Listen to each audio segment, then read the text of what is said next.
Hello, everyone. My name is Heiko Vanes. I'm the co-chair of the Green Party Peace Action Committee, and I'm going to invite you to this webinar on peace in Ukraine, what the prospects are.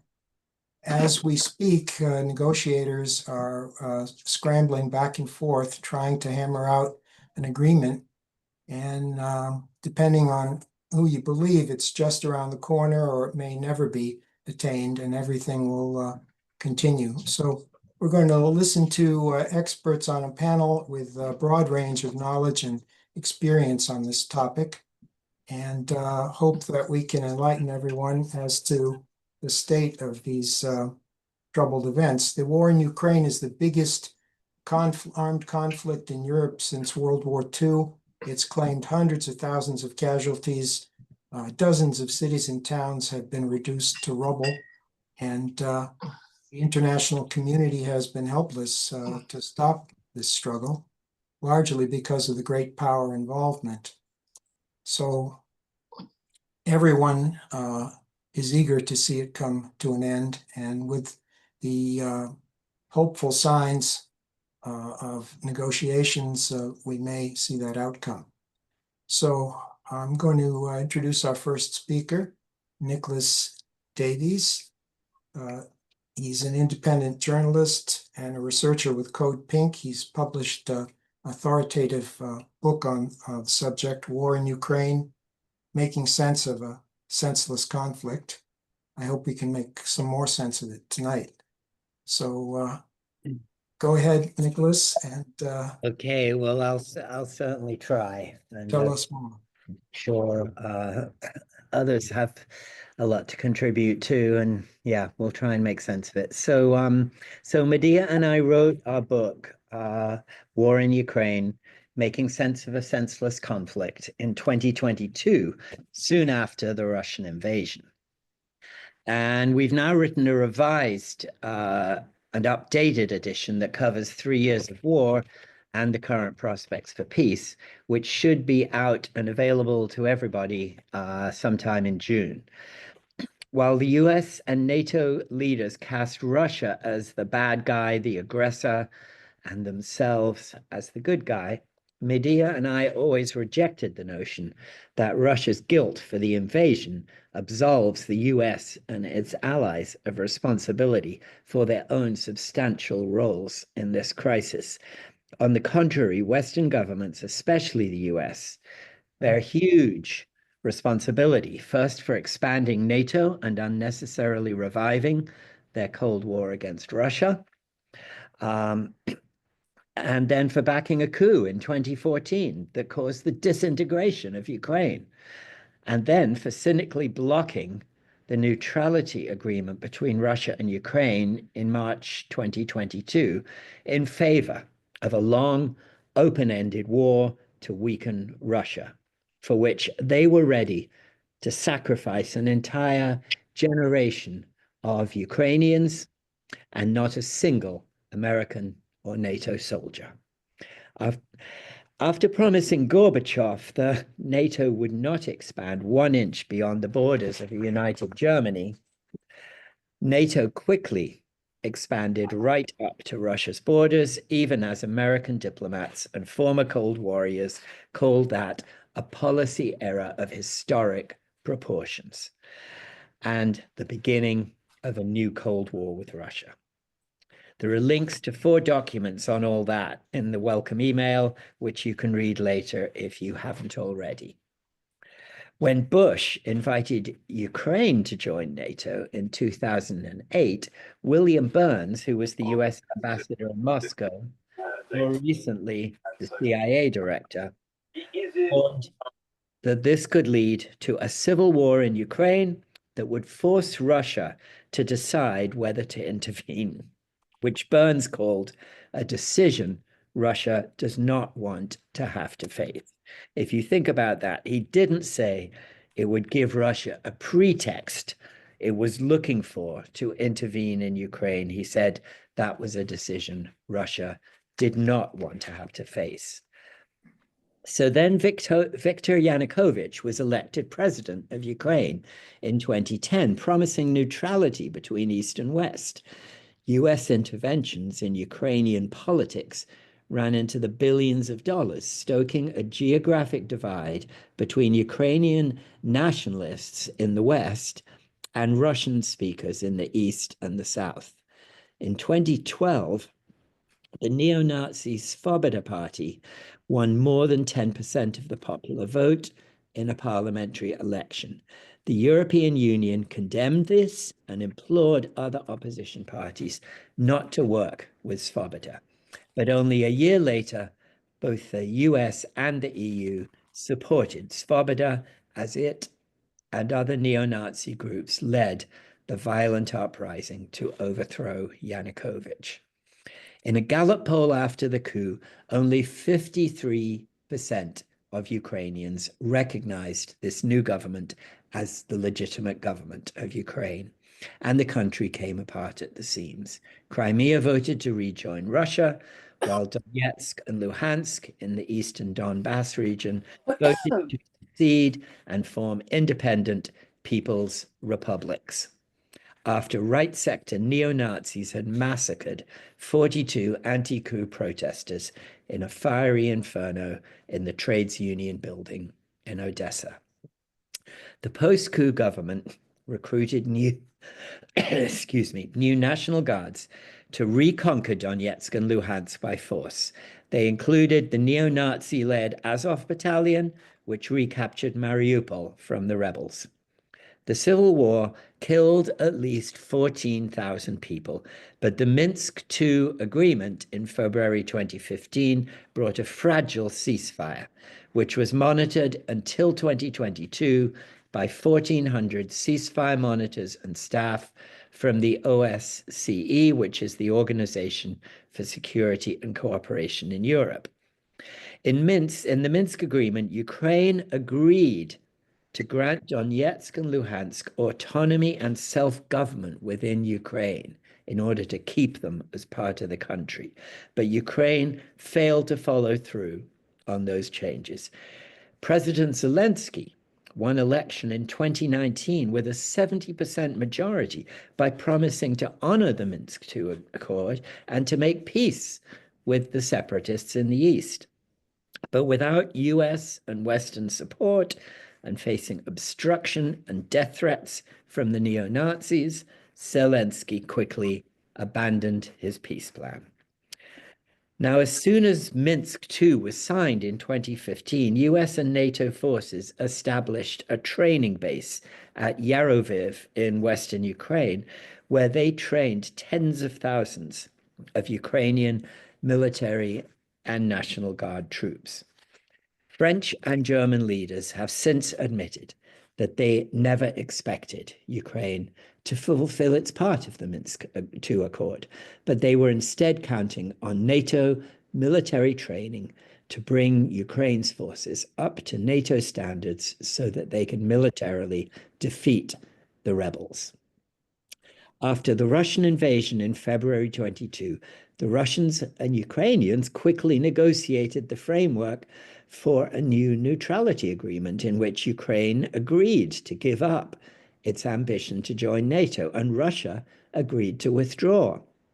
The future of Crimea, Donetsk, and Luhansk would be worked out based on the principle of self-determination for their people, and the war would end. The Ukrainian negotiators were delighted with that agreement. One of them said they were popping champagne corks when they returned to Kyiv, and they were surprised that Russia had agreed to the terms that Ukraine had presented.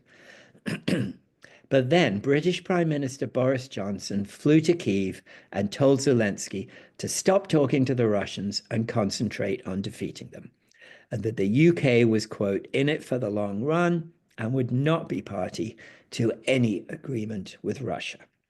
He claimed to be speaking for the collective West, which he really wasn't, and said that it saw a chance to press Russia and wanted to make the most of it.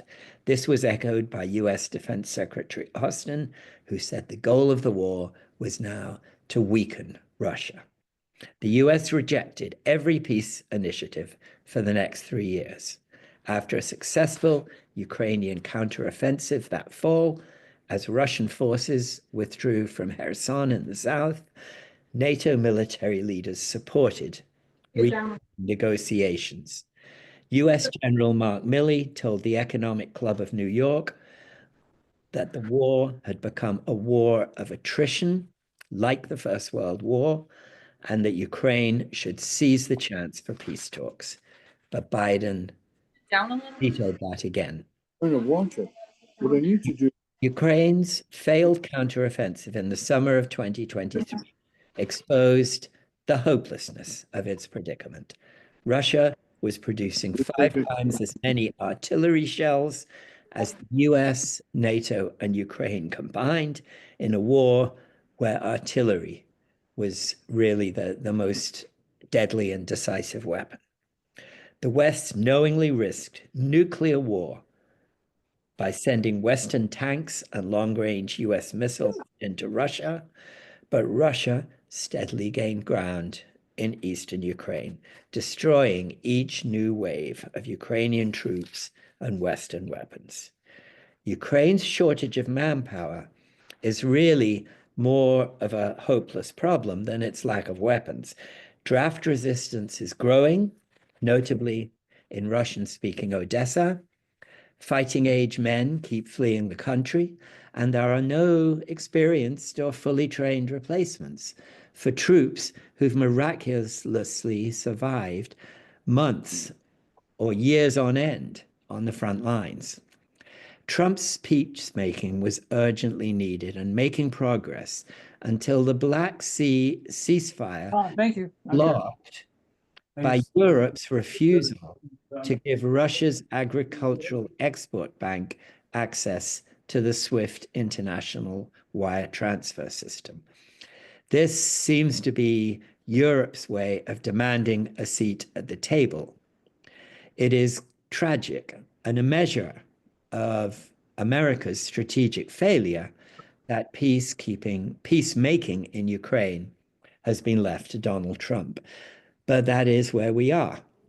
Ukrainian neutrality is still the key to a stable and lasting peace, as it was in March 2022. And that's really the only real security guarantee for all sides. But by killing the neutrality agreement in 2022, Joe Biden and Boris Johnson led Europe down a path of isolation from Russia, which was until then Europe's main energy supplier and a major trade partner. So this is the dead end which NATO and so-called US leadership has led the people of Europe. Now, Russia has made a new offer of direct talks with Ukraine. Unless US and European leaders want this war to rage on with millions of casualties, the total destruction of Ukraine, and the ever-rising risk of nuclear war, they need to work out their differences and support direct peace talks between all parties to the conflict. If Trump is ready to take a back seat and let the Europeans take the lead, that may not be such a bad thing, as long as they are serious about bringing Russia and Ukraine to the table to make peace. Thank you. Thank you, Nicholas. That was a very thorough coverage of the issues. I wish we had more time for all of you, but we're going to move on to our next panelist, Jerry Condon, who is a long-time peace activist starting in the Vietnam era, and he's former president of Veterans for Peace, and was involved with the Golden Rule Sale campaign for peace. He represents the VFP on the steering committee of Peace in Ukraine Coalition. So Jerry will have some comments based on his anti-war experience. Thank you. First, I want to thank Nicholas Davies for doing the heavy lifting and providing that essential history. And also thank Nicholas and Medea Benjamin for the very valuable book, which has made a real contribution, I think, to our understanding of the war in Ukraine. Veterans for Peace is part of the Peace in Ukraine Coalition, and we share the Peace in Ukraine Coalition's cautious optimism about emerging possibilities for ending the war in Ukraine. It's certainly a good thing that the US and Russia are talking. An end to hostility between the two nuclear superpowers would bring a sigh of relief to people all over the world. We do not know if the Trump administration, Russia, and Ukraine will be able to achieve a lasting peace. We are concerned about the mixed messages from the Trump administration and about Trump's attempts to squeeze Ukraine for its mineral wealth. We encourage diplomacy, however, rather than fear it. For 3 years, we've been calling for a ceasefire, negotiations. Excuse me one second. Got an echo happening here. We encourage diplomacy, however, rather than fear it. For 3 years, we've been calling for a ceasefire, negotiations, and an end to U.S. weapons shipments that fuel the war. We are encouraged that in this moment, there is a possibility of real progress towards peace. Veterans for Peace has consistently expressed our opposition to the 2022 Russian invasion of Ukraine. We believe that wars and invasions are rarely, if ever, the right answer to resolving international disputes. Especially in the age of nuclear weapons, there must be other options. We must move away from military confrontation and embrace the promise of the United Nations Charter. The ultimate goal of Veterans for Peace is to abolish war as an instrument of U.S. foreign policy. We understand this also means putting an end to the aggression of U.S. imperialism. Another key part of our statement of purpose calls on Veterans for Peace to restrain our government from intervening overtly and covertly in the internal affairs of other nations. So we'll leave it to others to argue that Russia had no other viable options when pushed into a very difficult corner by aggressive U.S. NATO expansion. Please keep in mind the tragic consequences of this proxy war between the U.S. and Russia. Hundreds of thousands of dead and wounded young soldiers, Ukrainian and Russian, along with tens of thousands of Ukrainian civilians. Millions of Ukrainian refugees driven from their homes and their country. As veterans who are still struggling from the trauma of war, we know that many Ukrainians and Russians will suffer for years to come. Other consequences include the further expansion of NATO to include Sweden and Finland, and European demagogues calling for the further militarization of Europe and permanent war with Russia. Then there is the heightened threat of nuclear war. Veterans for Peace emphasizes the nuclear aspect of this war, which is not often discussed. Surprisingly, it can be argued that the Ukraine war is essentially an extension of U.S. nuclear brinksmanship, which constantly seeks a nuclear warfighting advantage over Russia. To give some recent historical context, we can look at the U.S. nuclear posture vis-a-vis Russia, as detailed in the Veterans for Peace Nuclear Posture Review. So the world has gone from 70,000 nuclear warheads during the height of the Cold War to 14,000 on the planet today. So we do know how to reduce the arsenals by disabling the bombs under strict inspection and verification processes, long established. However, the U.S. has missed numerous opportunities to cooperate with Russia over the years, starting at the end of World War II when President Truman rejected pleas to turn the bomb over to the United Nations under international supervision. Many subsequent U.S. actions have either missed opportunities to reduce the risk or actually increase the risk of nuclear confrontation with Russia. For example, President Reagan rejected President Gorbachev's offer to give up deployment of a Star Wars missile defense system in space as a condition for both countries to eliminate all their nuclear weapons.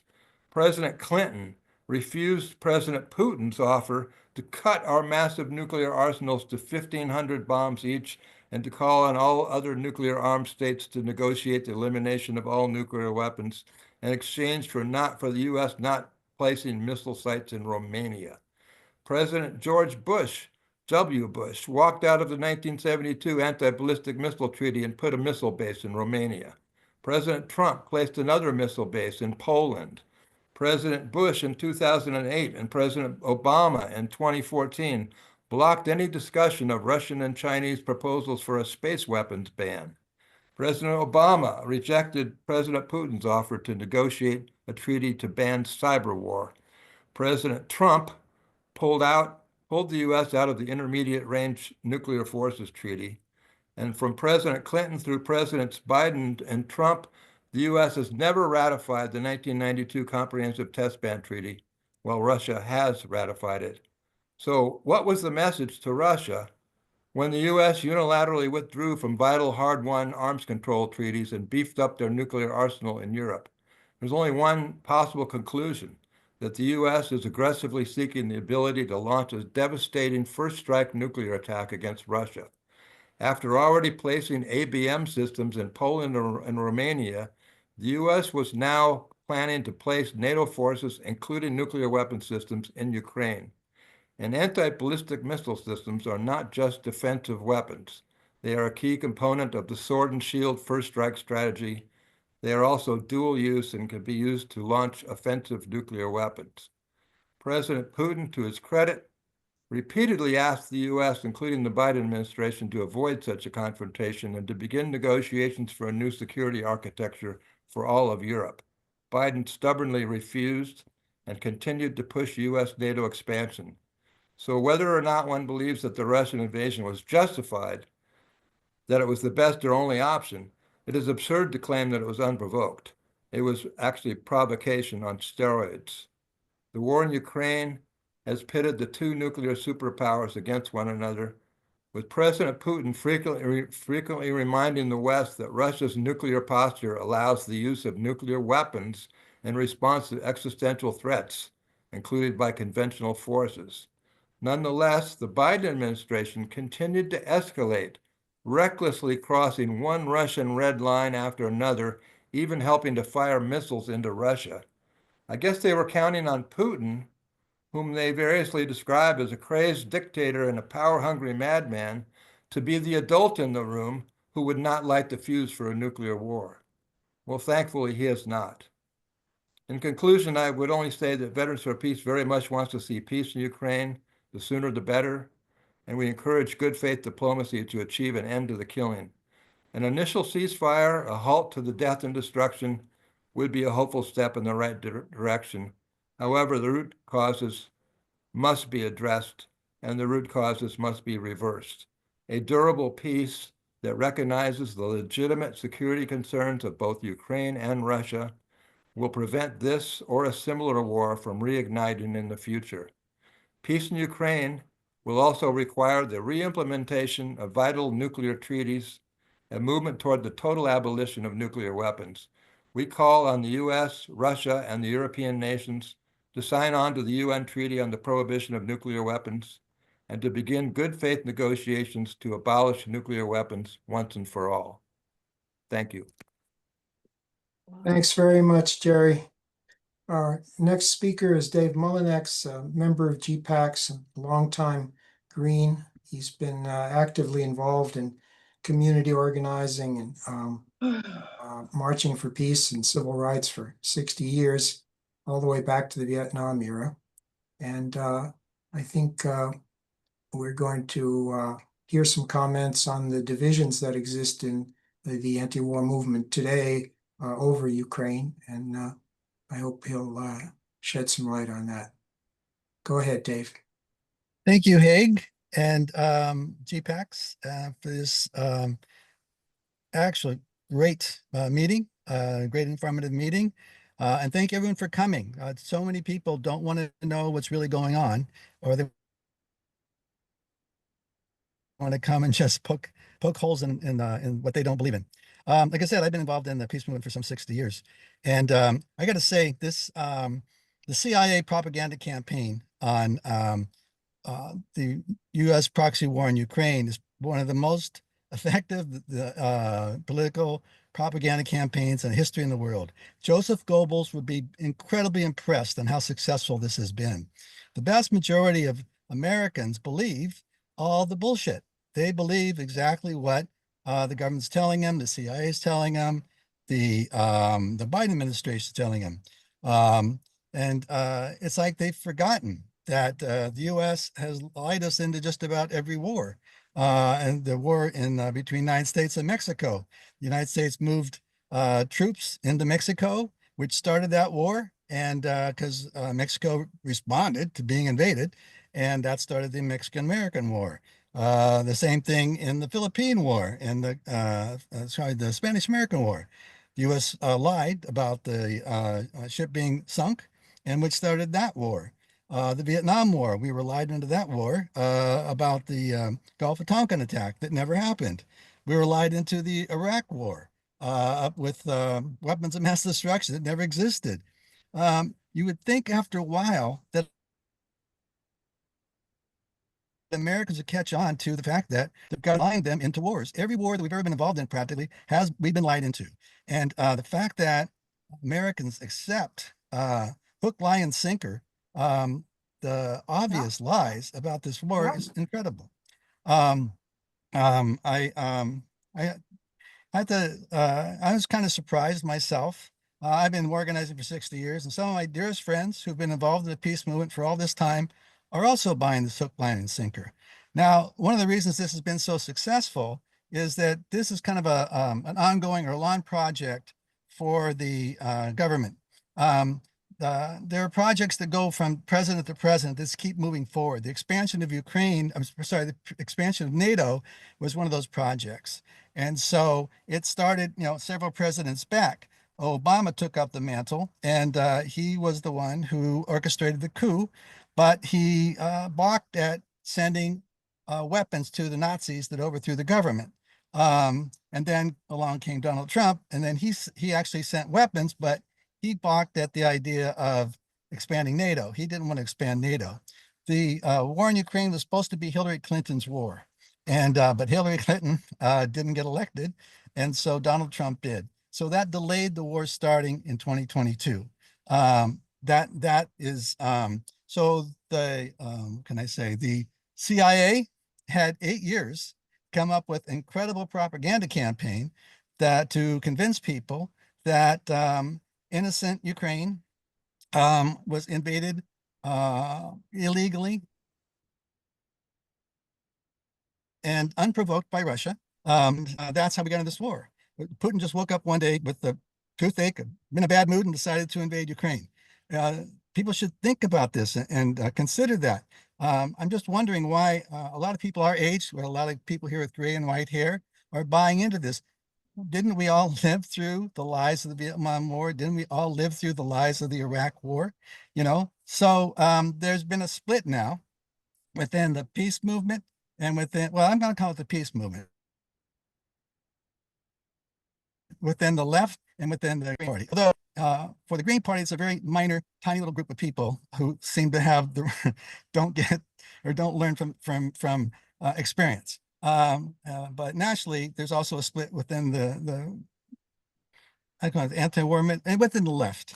And so there are those who buy into the CIA propaganda. It kind of surprises me that some of my dearest friends believe Joe Biden, who never, ever, ever told the truth. I mean, he lied. He's only second to Donald Trump in being lied to, being a liar to the people of the United States. And he was a war hawk. And so he's always been called for war. So suddenly when he says, oh, Ukraine was invaded unprovoked by Russia, the left go, wait a minute, this guy always lies to us. Why do people on the left believe all the lies that the U.S. government is saying? Whereas on the left side, all of our eminent Greens, Jill Stein, Butch Ware, and pretty much the entire real peace movement, the folks like ourselves who know that peace is about getting involved in not getting involved in sending weapons, and all of the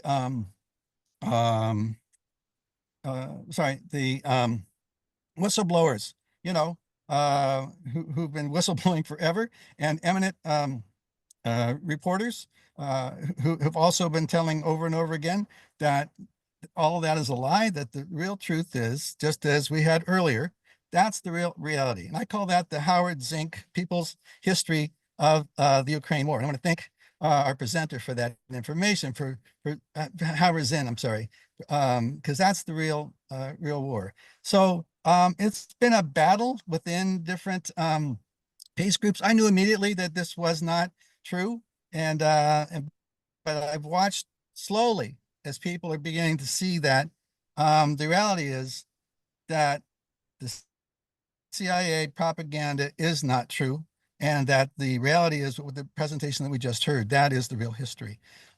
This is a slow process. They did a really good job because the US CIA has been working in Ukraine since World War II, and they have a lot of contacts there. They have a lot of groups in the United States. We're also pushing forward the propaganda. Oh my God, we've been invaded, and oh my God, it's so horrible there. Well, people don't realize that some of those are actually CIA fronts. They're not all just, innocent Ukrainians who are concerned about their country. There are like 8,000 Canada who were protected and hid. They never got prosecuted for their war crimes, and they live within the United States, and they're out there going, "Oh my God, Russia invaded unprovoked." They did get exposed in Canada, and that was a huge, huge, huge, blight on their on their reputations. So I think that all we can really do is continue to speak the truth and try to remind people the history that we all lived through. This is not a new thing. There were no weapons of mass destruction. Why would we believe that Russia would invade unprovoked? U.S. always has to have, when we start these wars, there's some key things you have to realize with the CIA. And you got to have a reason that's outrageous, and you got to have an enemy, somebody who's really crazy. You've got to have that evil guy, and so for the Iraq war, we had Saddam Hussein.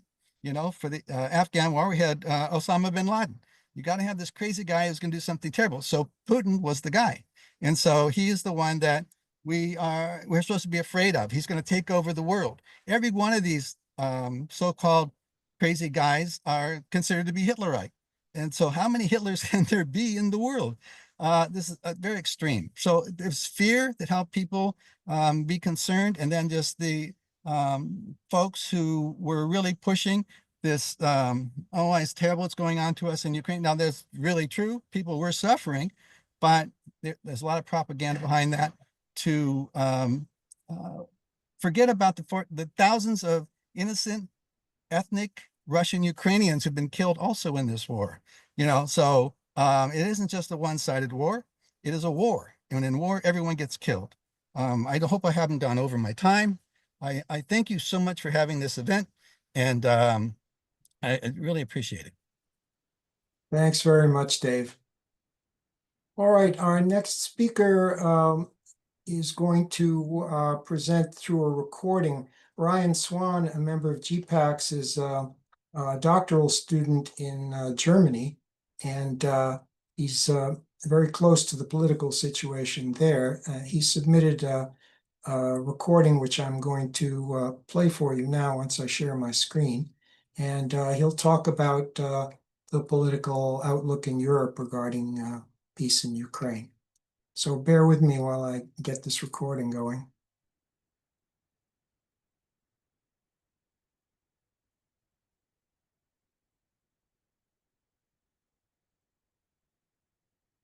Action Committee, as well as to you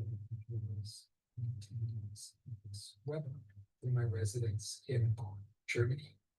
My sincere apologies that I cannot be with you live, but I'm nonetheless very appreciative of the opportunity to contribute to this discussion by means of this pre-recorded segment. My colleagues had asked me to offer some brief remarks on the current European position on the situation in Ukraine. I will do that now, organized around 4 talking points. First, I will summarize the current European position as espoused by leading European capitals and propagated by leading European news outlets. Second, I will recite the standard justification for this position, take it under the microscope, and attempt to show that upon closer inspection, it actually makes remarkably little practical or strategic sense. Third, I will offer my assessment as to what I believe the real rationale is driving current European policy. And finally, fourth, I will conclude with some observations as to how I see the conflict playing out over the near and immediate terms. So without further delay, the European position is actually quite simple. It's effectively to continue support for the Ukrainian war effort by means of robust military support. And this is essentially to advance two aims. The first being to enhance Ukraine's actual battlefield position and continue to apply military pressure on the Russians. And secondly, to strengthen Ukraine's position at the bargaining table. Another important component of this position, recent development, is to potentially place European boots on the ground post-settlement to secure, to rather enforce Ukraine's, to ensure Ukraine's security. This I cite from recent declarations of the so-called Coalition of the Willing. This is a group of European states spearheaded by the United Kingdom and France, with the aim of picking up the slack left by dwindling US support for Ukraine. So that's the position. The rationale is nothing new. It's effectively a continuation of the justifications offered by the Biden administration. This is namely that the Russian invasion represents an act of unprovoked aggression, motivated in principal part by imperial ambitions to reconstitute the Soviet Union and even to aggrandize it with potential invasions of Western Europe. Second, that this is part of a broader struggle between good and evil, Europeans representing the good, representing democracy, rule of law, human rights, etc. Russia representing evil, representing autocracy, representing disdain for human rights, atrocities, war crimes, and so on and so forth. Third, there is a rehashing of the domino theory. This is the idea that if Russia prevails in Ukraine, that the Baltics will be next, followed by Poland, then Berlin, then Paris. There'll be Russians on the beaches of Dunkirk. If the Europeans don't stand up to President Putin in a significant way.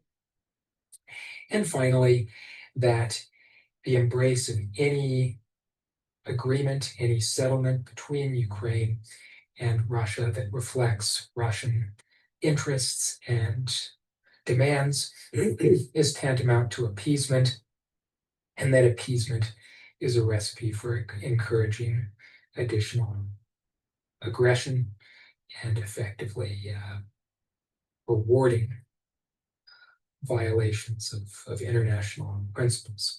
As such, the bargaining position should continue to be Ukraine's original position.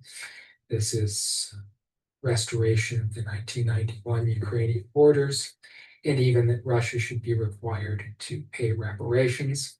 This was announced recently by Kaja Kallas, one of the principal point people on security matters for the European Union. Russia should bankroll essentially the reconstruction of Ukraine, which should then be free, incidentally, to join the European Union and pursue its ambitions of closer ties with the West. This is fine and well, provided that Ukraine were actually winning the war, Russia were in a position where it had to make concessions to the West. Problem is that the reverse holds. Russia appears, by all accounts, all credible accounts, to be in the driver's seat on the battlefield and in actively achieving its battlefield objectives day by day. I read in the news that it's acquiring more territory, and so on and so forth. The Ukrainian army appears to be collapsing, etc. So in light of this reality, the European position appears to make very little sense. As a student of international relations, I am well aware that there are ample aspects of international relations theory and international interactions that are very complex. This is not one of them. International Relations 101 indicates that the party that is prevailing on the battlefield is also the party that is in the position to stipulate the terms of battlefield secession, or the cessation of battle hostilities. That would be Russia, quite clearly, in this case. But in addition to being out of touch with battlefield realities, the European position is quite dangerous. Our incoming chancellor here in Germany, Friedrich Merz, has floated the idea of providing Ukraine with precision Taurus missile. This is a missile with a range of up to 500 kilometers. This would enable Ukraine, with German support, to strike Russian targets. Russia has made it clear just a couple of days ago. The Russian Foreign Ministry responded to this by noting that any German missiles that strike Russian infrastructure will be viewed by Russia as a declaration of war by Germany, making effectively Germany a belligerent party to the war. So a decision that would entail significant escalatory risk. So out of touch with reality, dangerous.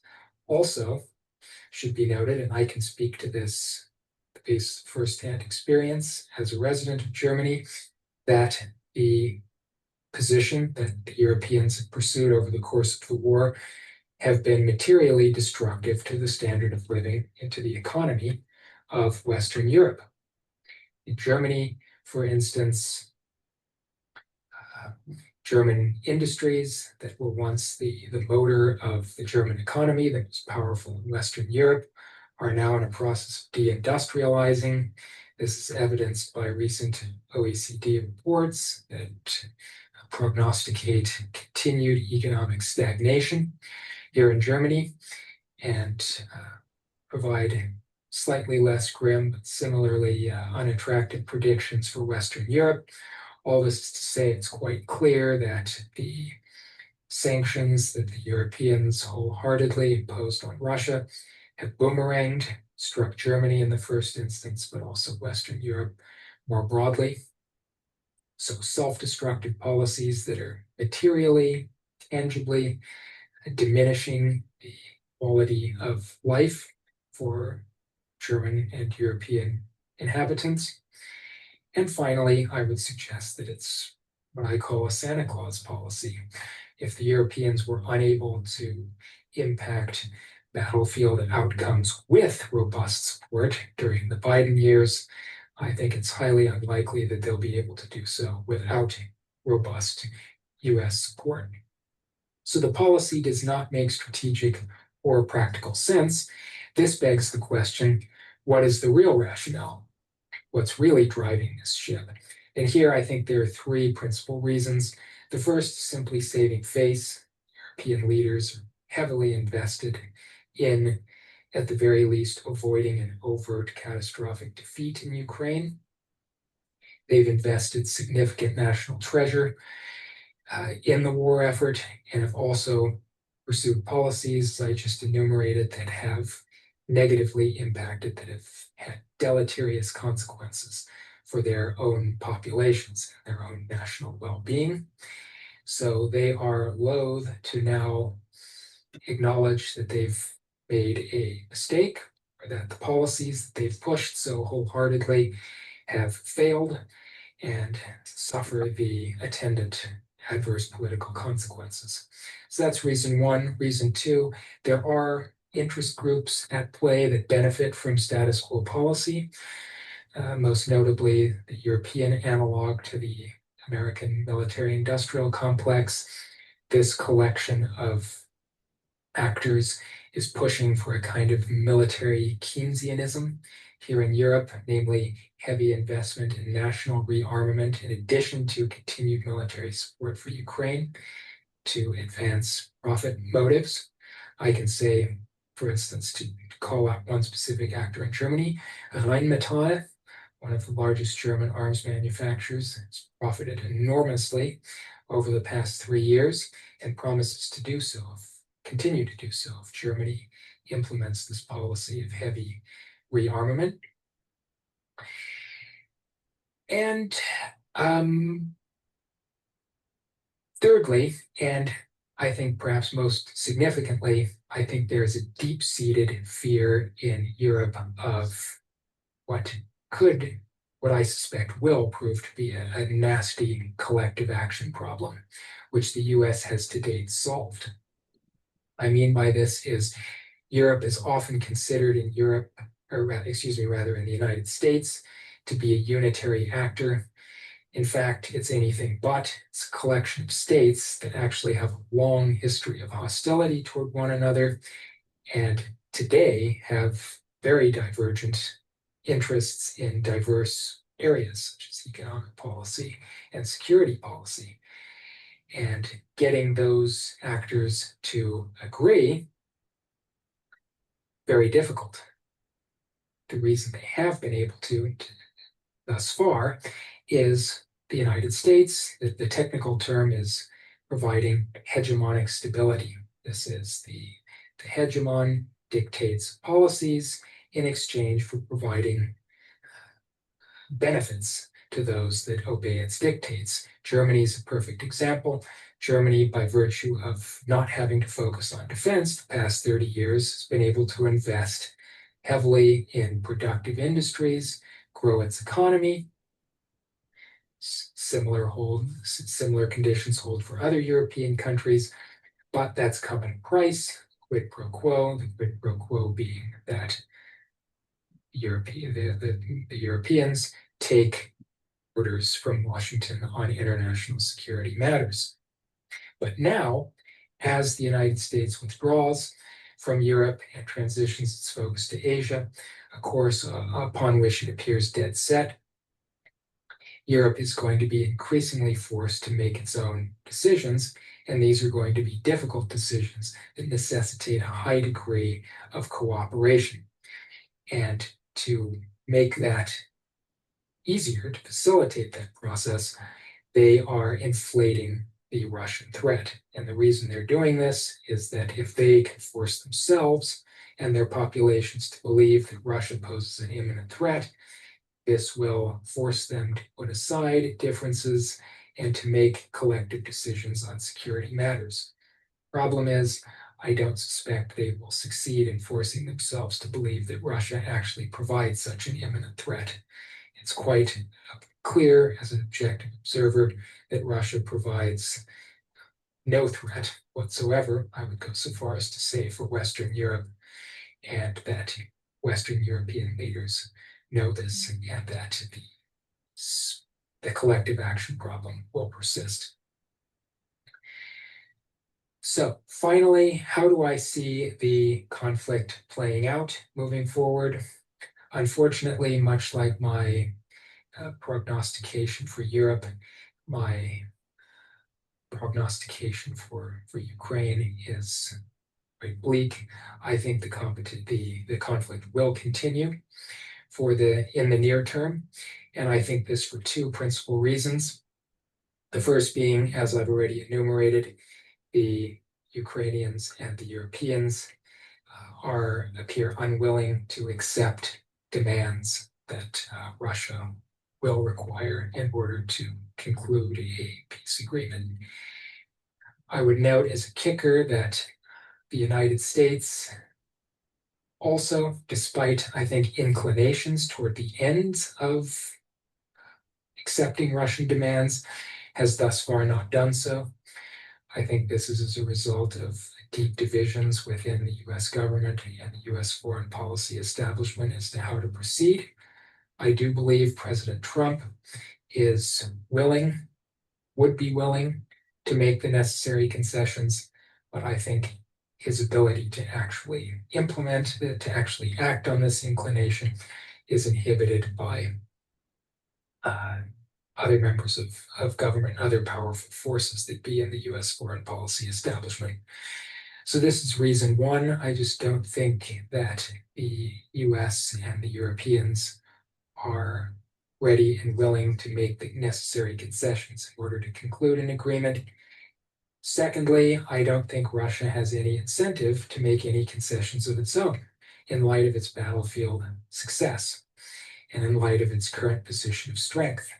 Indeed, if Europe does proceed along this path of a military buildup and preparation for a long-term Cold War with Russia, characterized by hostility, deep-seated hostility, Russia has every incentive to continue and achieve its objectives in Ukraine, and shy of an agreement that reflects its demands. The best way to do that is on the battlefield. So, in conclusion, unfortunately, I believe the conflict in Ukraine is likely to continue for the time being. I will stop there, and I wish you all a very productive and fruitful conversation this evening. Thank you so much. All right, Greetings to colleagues on the Green Party Peace Action Committee, as well as to you, the viewers. Ryan would have joined us, but the time difference was such that it was not practical. So I thank him for making the recording. And unfortunately, his prediction is rather bleak. Let's hope that the U.S. Point of view can sway the Europeans, and there is some hope for peace in the near term. I'd like now for Madeline Hoffman, the co-chair of GPAX, to make some comments about what GPAX is, and also about a resolution that we have prepared, and that's been accepted by the National Green Party. So with that, I'll ask Madeline to speak. Okay, thank you very much, Haig, and thank you to our speakers. We heard a lot of very important information about the lead up to the war and some of the ways that we could have gotten out of it early on. And I would hope that we would look to them for ways out now, but those negotiations and diplomacy and those agreements. And thank you to everyone for very informative presentations. Yes, my name is Madeline Hoffman, and I'm the co-chair of GPAX along with Haig. And I've been co-chair, I think, since just around the time of the pandemic, and that seems oh so far away right now, but not really. And you know, we've as a committee, national committee dedicated to peace, the Green Party's national committee dedicated to peace, we've been looking at a lot of conflicts around the world for that period of time, and following certain hotspots and making statements at different times. You know, hotspots like Palestine, Haiti, parts of Africa, China, Taiwan, North Korea, Russia, Ukraine, Japan, because of the atomic bombings and the annual commemorations, Afghanistan, and we've also been updated continuously on matters in Latin America, from Peru to Colombia to Venezuela to Nicaragua, Ecuador, El Salvador, Argentina, Cuba, and more. And of course, with Ryan's living in Germany, we've gotten a really good look at what how Germany has responded to the work of NATO.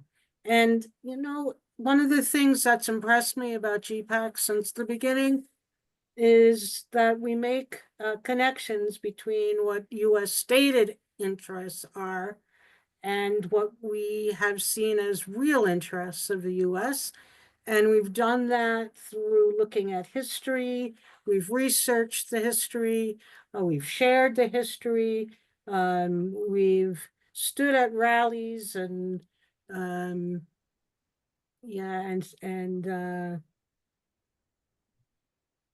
DC and also at military recruitment centers, trying to stop the use of war and violence to quote unquote resolve any international conflict. And so I'm glad to be the co-chair of GPAX, where people are more than willing and feel obligated to quote unquote connect the dots, to take a holistic and long view of history so we don't find ourselves analyzing one war at a time and accepting State Department rationale or propaganda, if you will, for why this war or that war is the right one for the US to fight. US imperialism as an arm of capitalism can be tied to many of the issues that concern us all, both internationally and domestically, such as immigration, the climate crisis, hunger, homelessness, income inequality, lack of quality healthcare and accessible healthcare, and more. And that's one reason why our statement calls what the world is facing today an emergency. I mean, we've been doing this as long as I've been a part of GPAX, but we really see it as an urgent emergency situation right now. And, you know, if some of you have been typing in the chat, if things continue in this direction, Ukraine, Russia, and Jerry made direct reference to it, nuclear weapons can be used, might be used. And we saw what happened at the end of World War II with the use and the dropping of atomic bombs. So we know that that's not the way we want this to end. We know we've got to reduce tension before we get there. And we also know that in Palestine, with what's going on in Gaza, there are, oh, hold on. With what's going on in Gaza, that also has the potential to blow up figuratively, literally and figuratively. It already has. We were all kind of encouraged for a short time that maybe there was a ceasefire that would enable the parties to come to an agreement. But then we've seen that Israel wants no such resolution. There's no way to trust that no matter what happens, and because of what we've heard Israel say, and because of what Donald Trump has said behind that about moving millions, 2 million people out of the Gaza Strip, and who knows, also the West Bank. So on this Earth Day, okay, Earth Day 55 years after the first one in 1970, you know, the crises are all coming on top of one another. The environmental crisis and the war and peace crisis and crises throughout the world. And I think my colleague Patricia is going to read the statement we came up with that we had that the National Committee voted to accept. But just before she does that, I want to say, you know, we know too that this isn't all about Donald Trump. We know that when Joe Biden was in office, we were making the same demands about negotiations with Russia, between Russia and Ukraine, between the Palestinians and the Israelis. We were making those demands then. And so even though the hands-off movement has drawn thousands, perhaps even millions, for its one demand, hands off, somehow they do not include Gaza and Palestine. It's because the Democrats are in charge, okay? And they still don't acknowledge that this is a crisis that could lead to some really severe consequences. And they also say hands off NATO. And many of us know that NATO is not a defensive organization at this point, and NATO is the cause of some and many of our problems overseas. So please, we're asking you to join us and to circulate the statement that Patricia will read in a moment. And there's action items about a permanent ceasefire, end to the illegal occupation, BDS, boycott, divest, and sanction, and more. So I turn it over to Patricia. I've been very well schooled on how to pronounce her first name, but not how to pronounce her last name. So please introduce yourself so I can hear how you pronounce your last Okay. name. Thank you. It's Patricia Venner Saavedra. Okay. Thank you. Thank you. I always say you can call me anything you want except Pat and Patty. Everything else is cool. Mhm. The Green Party declaration is what I'm going to be reading now. The Green Party declares a global environmental and peace emergency. This declaration was adopted by the Green Party of the United States National Committee by a majority vote of 38 states and caucuses. It was introduced by the Green Party Peace Action Committee, GPAX, us, and endorsed by 5 state parties, the Green Party of Hawaii, the Green Party of New Jersey, the Green Party of Michigan, the Green Party of Connecticut, and the Massachusetts Green Rainbow Party, as well as the Arab and Muslim American Green Party caucus. They have also endorsed the declaration. The statement comes at a pivotal moment. With the failure of the ceasefire in Gaza, the total blockade of food and humanitarian supplies, and the growing escalation with renewal of Israel's genocidal attacks on Gaza and the West Bank, we believe that now is the critical time for its implementation. As a Jewish and American woman who has never been shy about speaking out and working for peace and cooperativism, I am honored to give this statement. Here then is our declaration. The threats to life on our beautiful planet are multiple and connected. Every day the world moves closer to the edge of extinction.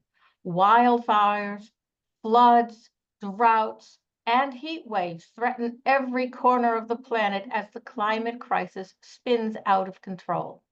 At the same time, forever wars rage with the U.S. ongoing proxy wars in Ukraine and Gaza that have killed tens of thousands and threaten to engulf the whole world with the ultimate possibility of a catastrophic nuclear war.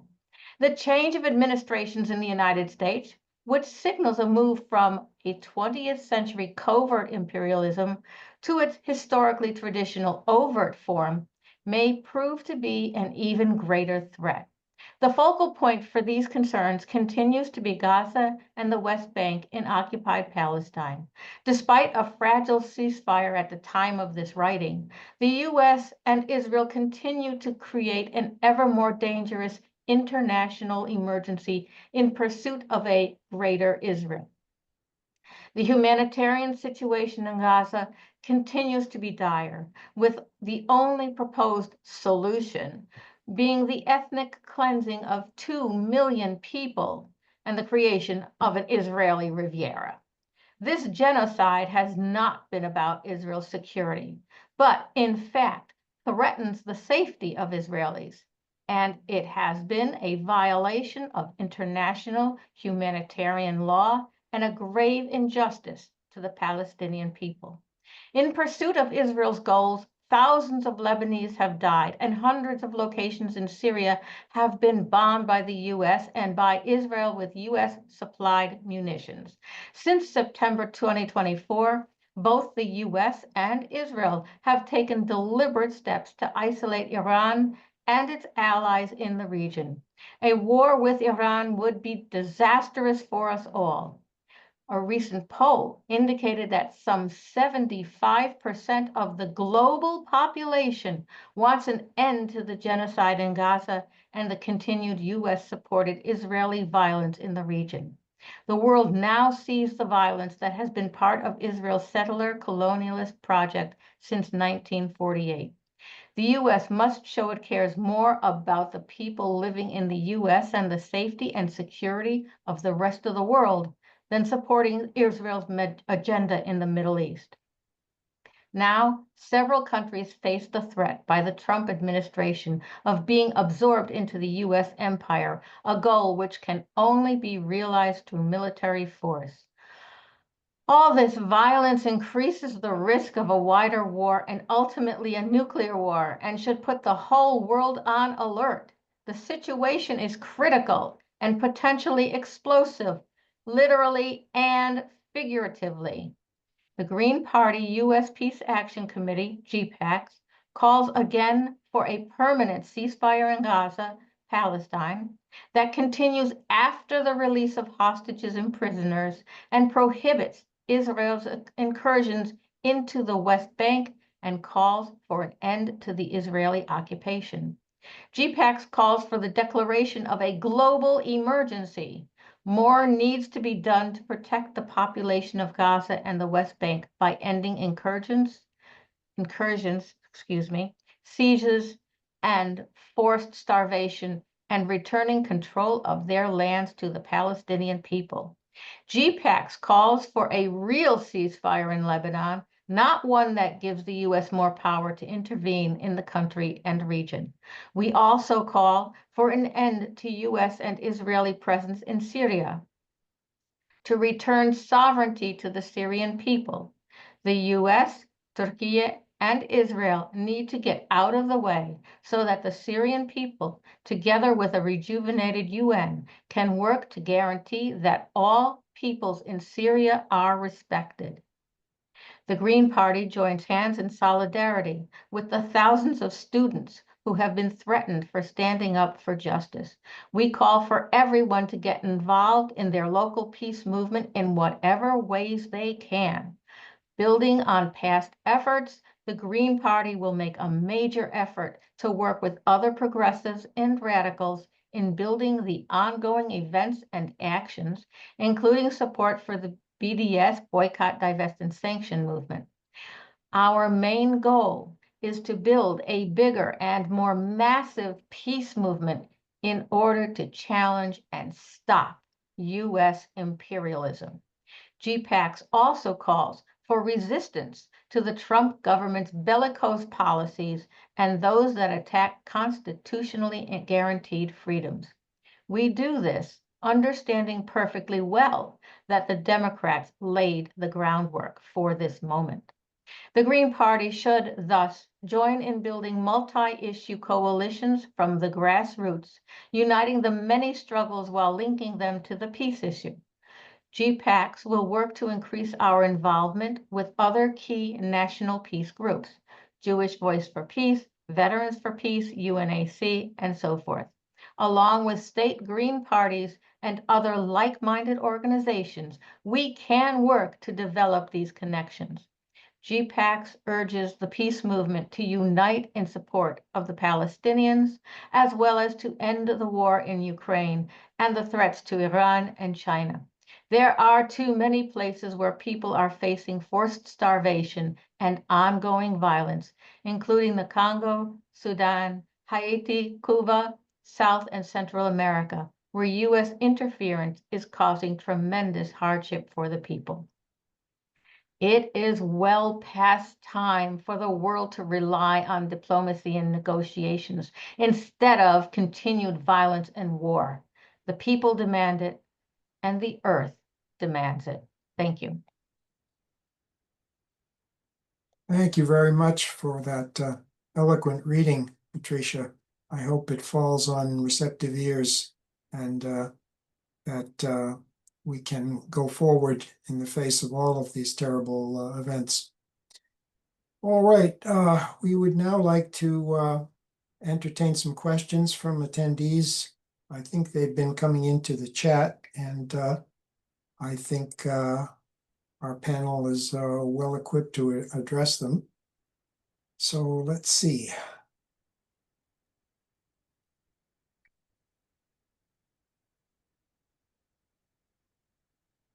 I can start with a question, Haig. It's directed to Jerry Condon, and it's in regard to the Veterans for Peace working with the combatants for peace. And just ask whether or not the Veterans for Peace has ties with that organization.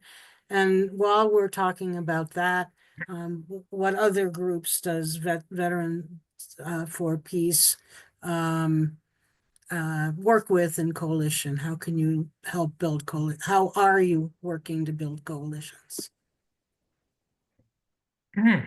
Big question. Well, we do have communications with Combatants for Peace in Israel, as well as other Israeli refuser organizations. And we're actually looking to build and strengthen those ties and to lift up those young Israelis who are refusing to be part of genocide. And at the same time that we're reaching out to GIs here in the United States who are beginning to question whether or not they want to be either part of carrying out genocide or part of carrying out mass deportations. Veterans for Peace supports soldiers and who refuse to participate in war crimes or to obey illegal orders. We're working with a variety of counseling organizations, including the Center on Conscience and War, the Military Law Task Force of the National Lawyers Guild, and the GI Rights Hotline. And we're actually about to launch our own initiative, tentatively titled We Were You, which is veterans reaching out to GIs, letting them know that we understand the position that they're in, and we can offer resources for them to find out what their legal options are and to support them in whatever stand they may take. So I'll just leave it there for right now, Madeline. Okay. Thank you, Jerry. And I guess I could ask the same or similar question to our other speakers. How do we build coalitions? With whom do we build coalitions? And also, I think, as GPAX, we were hoping that the statement that we read or we wrote and had the National Steering Committee or the National Committee, excuse me, endorse. We were hoping that that could be used to help build these coalitions. And someone has asked where they can find a copy of that statement. So maybe Haig, you first, where can we, is it on our website? Is it on the If it isn't now, I will make sure that it is by tomorrow. Okay, and also we'll put it on the GPUS website if they will take it, and it'll probably be on the Green Party of New Jersey website, but look first at the GPAX website. And can you put in the chat the link for the website? Yes, Haig? I'll do that now. Okay, thank you. And then I asked the question of our other speakers, building coalitions. We must, and with whom and how? I just jump in there real quick. I think Yeah. that if that's okay. Please, Nicholas. Oh, this is Dave. Dave, I'm Uh, sorry. no. I saw Nicholas' mouth moving too, and so. Oh, I'm Go sorry, ahead. Nicholas. I'll make it quick. But just Oh, basically, I no, think no, we go to Both of you okay, will go have ahead, ample Nicholas. time. Go ahead, Go ahead. Nicholas. No, I wasn't saying anything. Go ahead. Okay, go ahead. Okay, all right. Well, basically, I think we have to start with our traditional allies. And because a lot of them are still believing the CIA propaganda. And so little by little, people are beginning to see the truth that that is all propaganda. So I've been working with the Peace in Ukraine organization. That includes Code Pink and a wide variety. I think there's 40 organizations involved. In the beginning, they were all like, oh my God, Russia invaded unprovoked. Now they all know that that's not true. So I think we just have to reach out to every organization, anybody will listen to us, any opportunity to speak in front of any group, to write op-eds and letters to the editor. Maybe we can get the word out there. So I think we should first start with our allies who still haven't gotten it, and then move from there, because the folks who are really entrenched, we're never going to change their minds. So we have to start with folks who are at least a little bit open-minded and know that the U.S. government lies to us constantly. Thank you.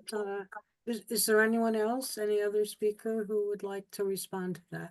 Yeah, I mean, I don't have much to add to that, but yeah, the Peace in Ukraine coalition has been great. And Code Pink on Gaza has really worked a lot with Palestinian and Arab and Muslim groups, and of course Jewish Voice for Peace. And so and personally, I also work with World Beyond War, which that's which David Swanson organizes, and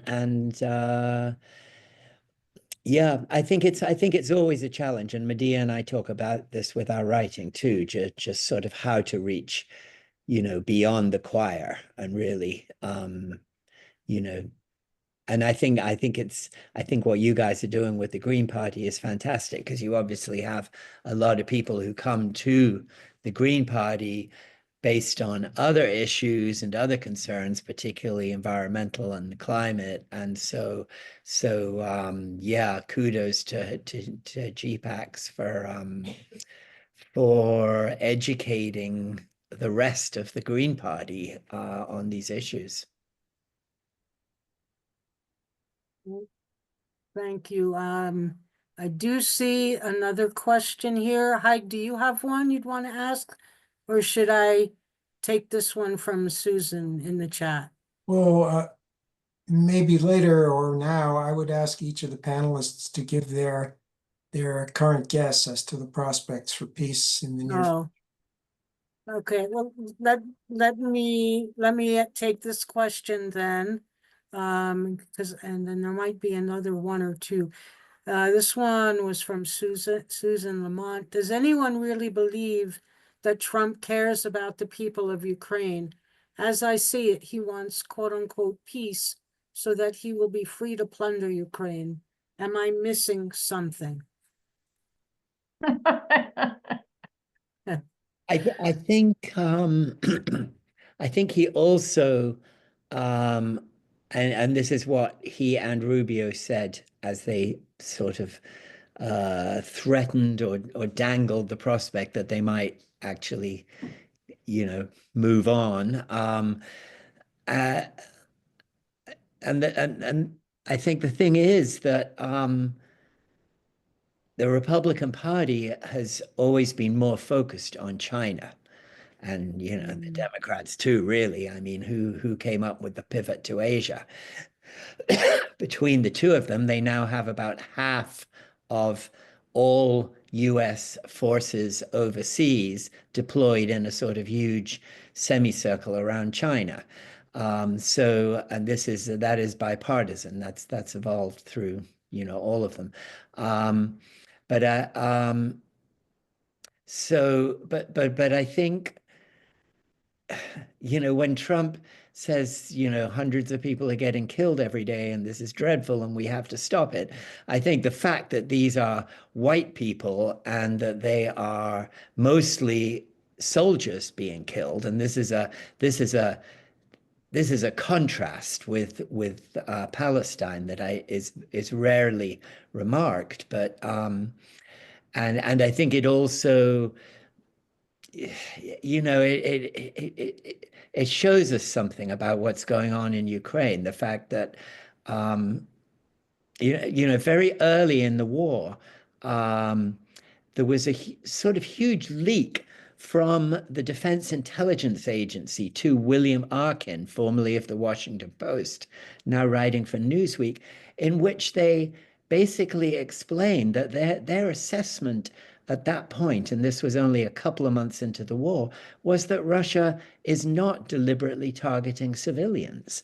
They said, look, they besieged Kyiv, a city of several million people, and yet they only killed less than 300 people and hit, I think it was 55 buildings. And I think you even see the same sort of limited war strategy on the Russian side, to this day. I mean, as they have destroyed sort of all the Ukrainian forces and all the Western weapons sent against them, they have not, after taking Bakhmut and Avdiivka, they have not raced to the Dnieper, Dnieper River, which would be the natural boundary if this was really about seizing territory for Russia. And many people have for years been predicting that Russia would launch an offensive to seize Odessa, which is, of course, an old Russian city, right, still Russian speaking, and where there is huge draft resistance taking place. When they send recruiters into Odessa, they have ended up basically having all their paperwork taken away by the public so that they don't know who to go after.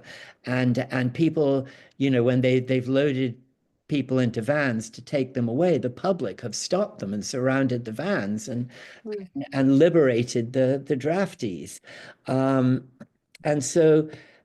yet, yeah, Russia has really shown no sign of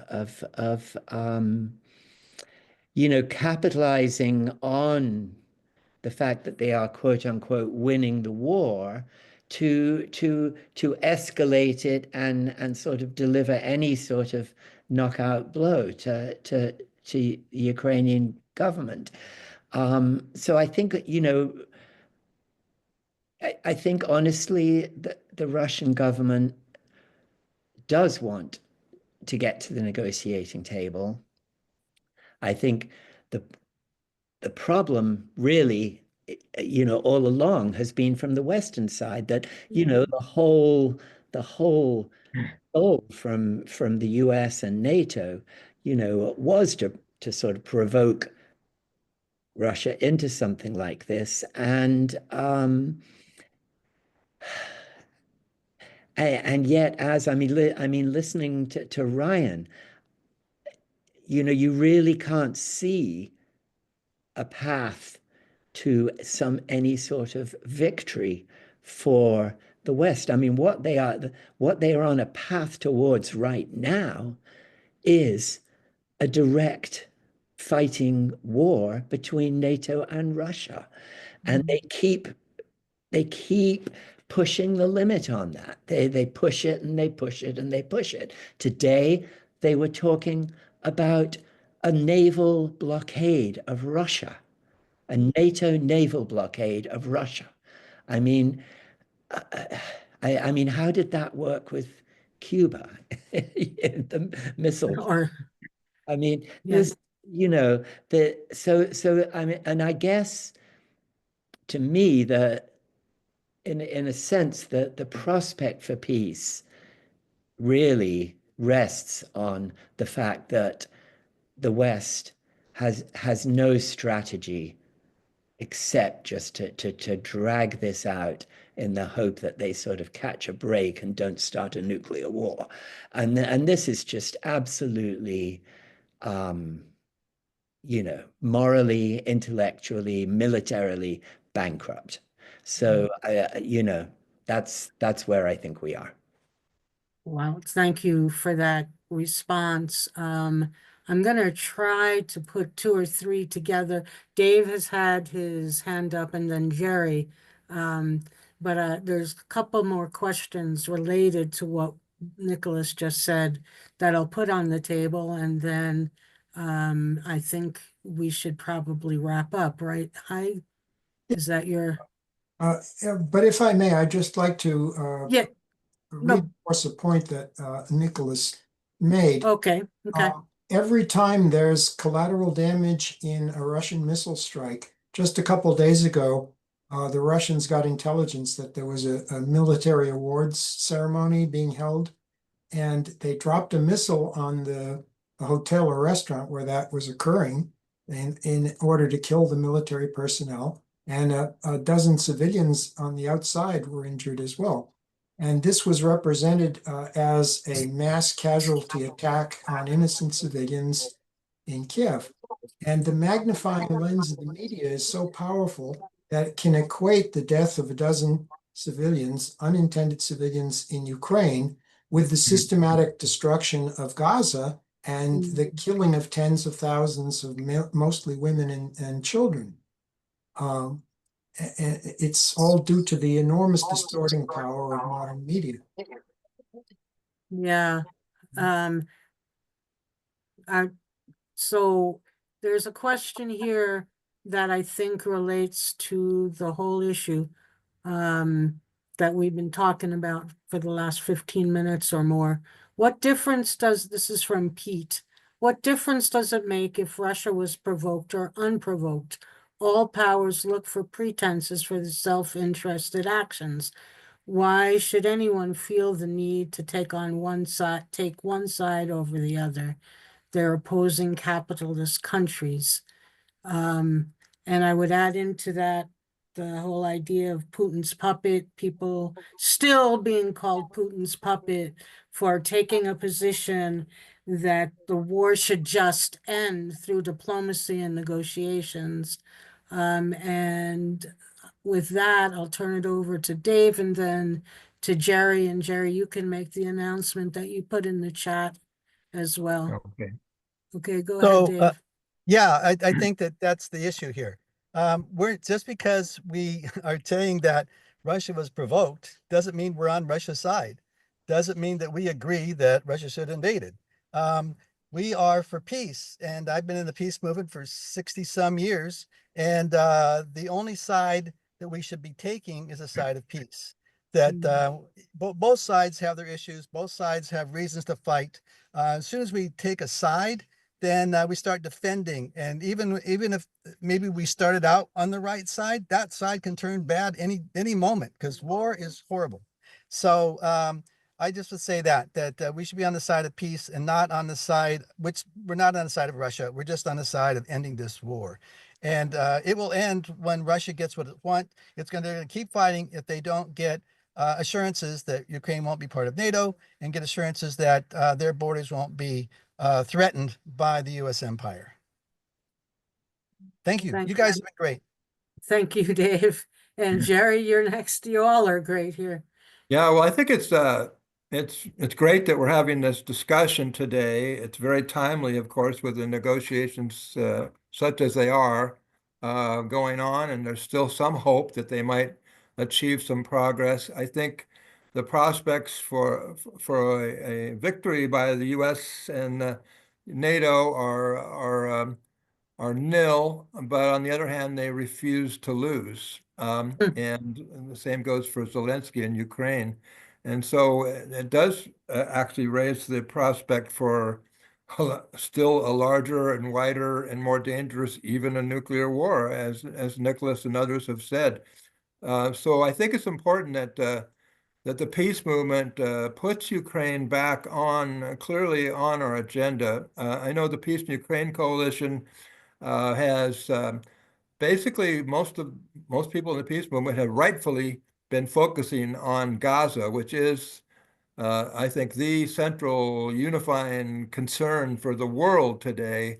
And it's becoming a domestic concern too, because people who speak up against genocide are being targeted and persecuted and imprisoned and deported. So Gaza remains really, really important, and I think it should be front and center. And I appreciate the strong Greenpeace, the Green Party statement about that. But yes, we need to be concerned about Ukraine. I think the confusion and division over Ukraine, even within the peace movement, has kind of tied our hands to some extent without being more assertive in our calls for diplomacy to end the war. And so we should put that back on the agenda. As far as my announcement goes, that's kind of consistent with what I'm saying here. Massachusetts Peace Action has actually been doing some exemplary work around ending the war in Ukraine. They actually have a webinar coming up on April 29th.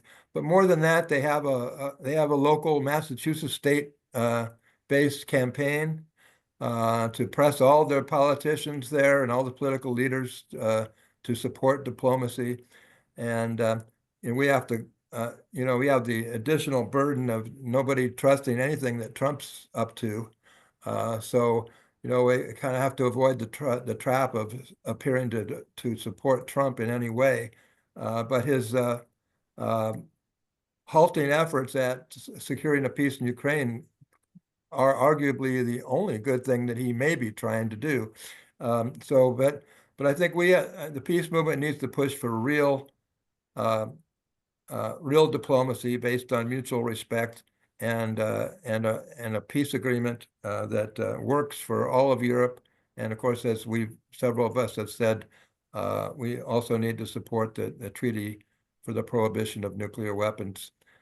This is the direction we need, but we should remember the important demands for nuclear abolition, the important demand for an end to the genocide in Gaza, and important demand for diplomacy, not more weapons, diplomacy to end the war in Ukraine before it ends us.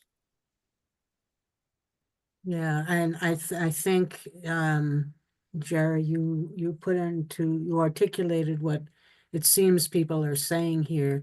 It's not on Trump, it's not on Putin, it's not on Zelensky to end this. It's on us through our collective power and our collective pressure on all the important parties to the conflict, to get them to all sit back down again and talk it through. And in the meantime, not take our eyes off of what's going on in Gaza and Palestine, because my goodness, if we have Trump's Riviera in the Gaza Strip, I think the whole world should be shaking its head, Right.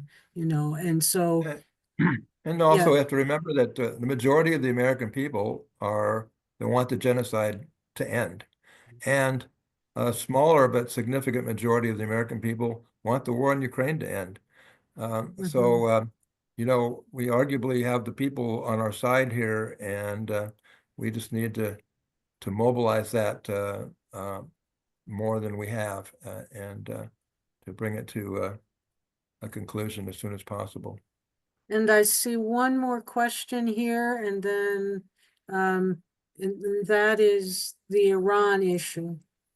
And what should we do? How should we fight back? What can we do to keep this from expanding into Iran? And I have to say that whenever I hear anyone like Trump talking about a nuclear deal, I cry inside a lot, because I was a member of a peace action group when the nuclear deal was achieved in 2015, 2016, and then 2014, and then Donald Trump ripped it up. So it's like deja vu all over again. But what do we do? How do we navigate through this? And then I'll turn it over to Haig.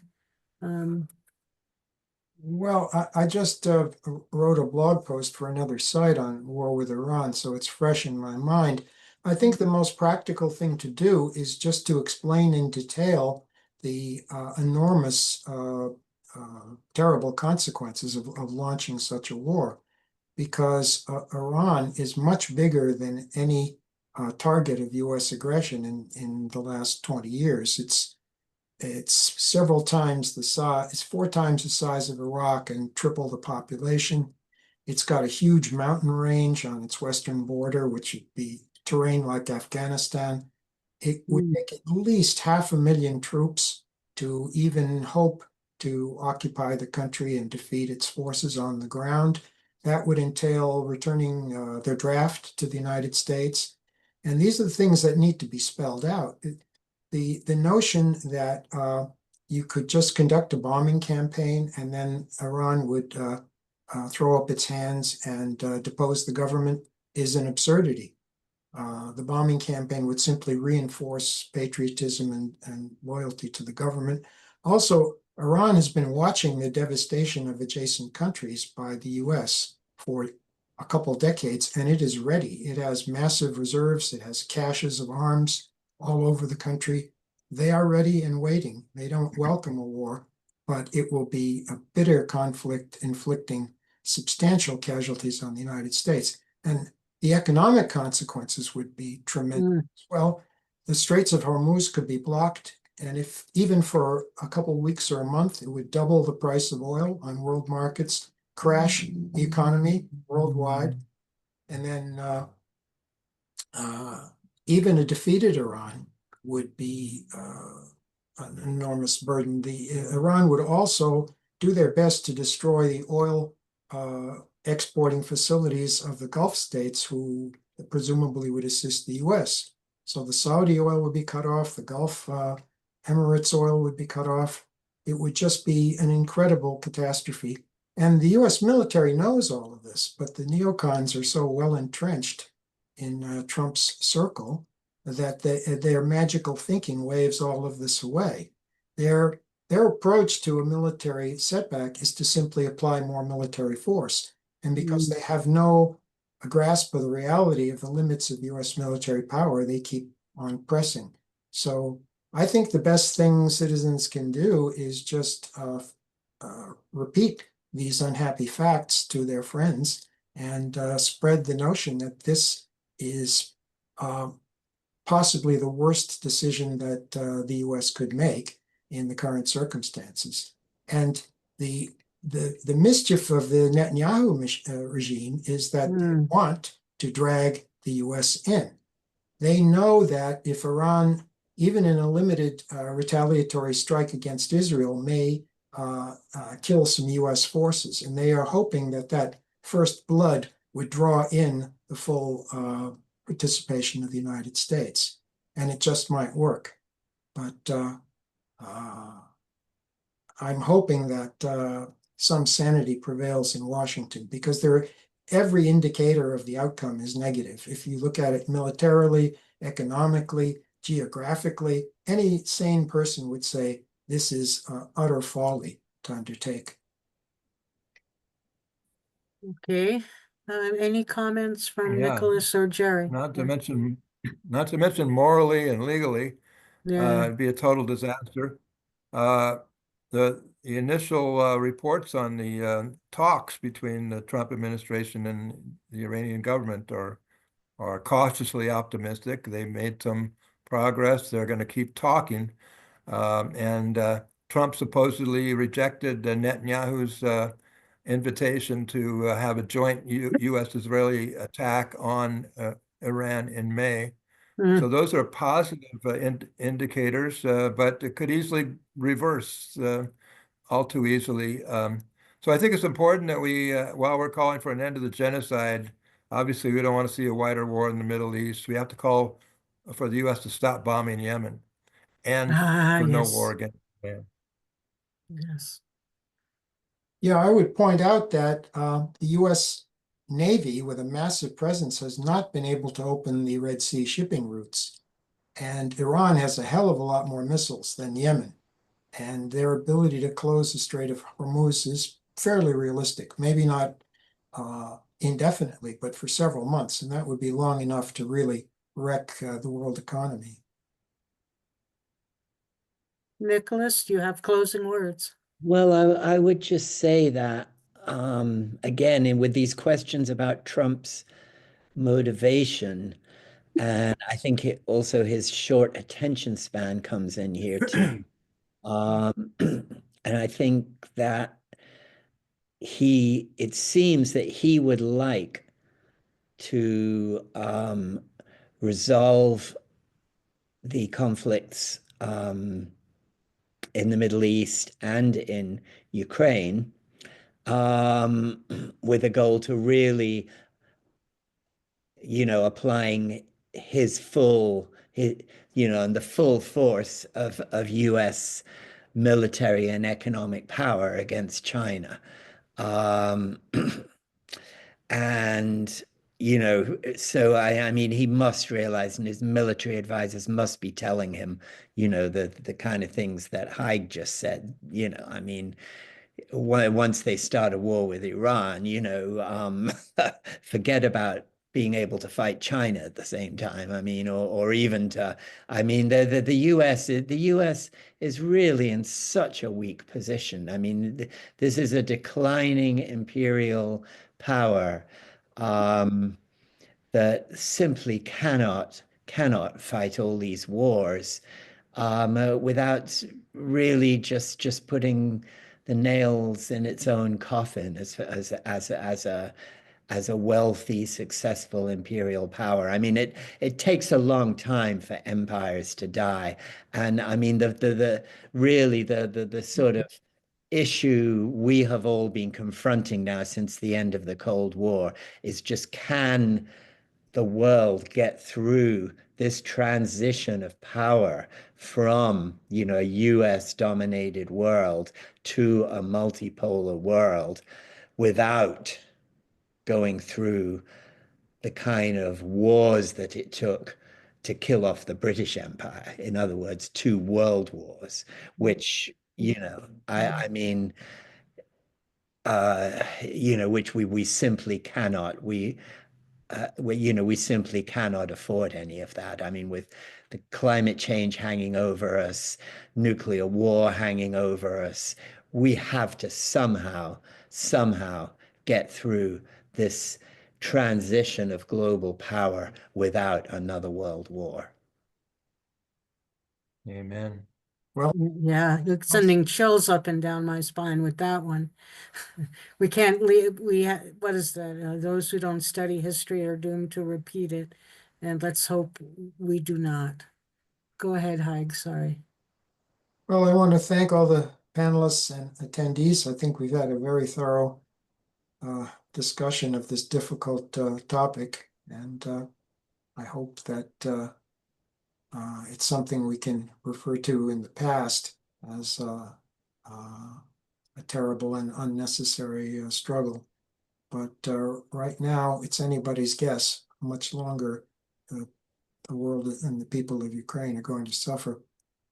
So on that note, I think we've completed our mission tonight, and thanks to all.